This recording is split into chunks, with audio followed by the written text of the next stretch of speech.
It is so decided.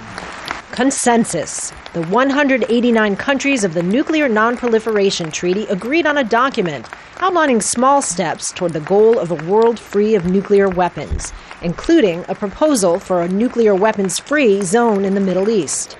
After a month of debate, posturing, and argument, the final outcome was in question right down to the end. Can you tell me what's going on behind the scenes now? Is it done or is it just waiting? No idea.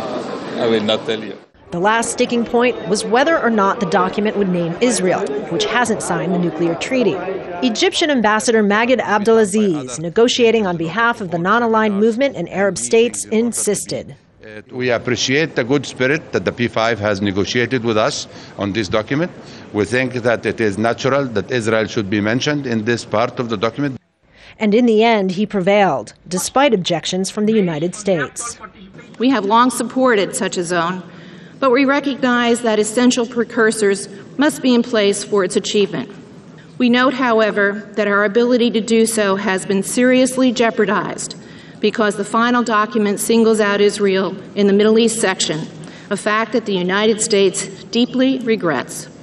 The final document calls on Israel to join the NPT and put its nuclear facilities under international inspection by the IAEA, with a UN conference to be held in 2012 to further the goal of a Middle East free of nuclear weapons.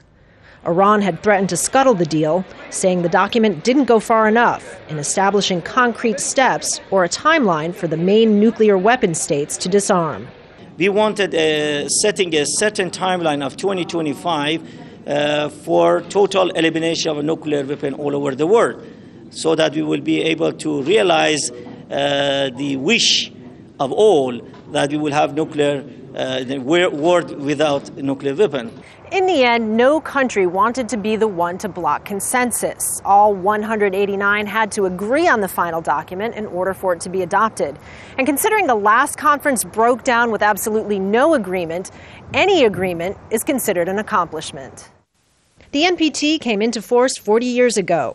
The challenge of disarmament and non-proliferation remains just as difficult now as it was then. Kristen, Saloomey, Al Jazeera, the United Nations.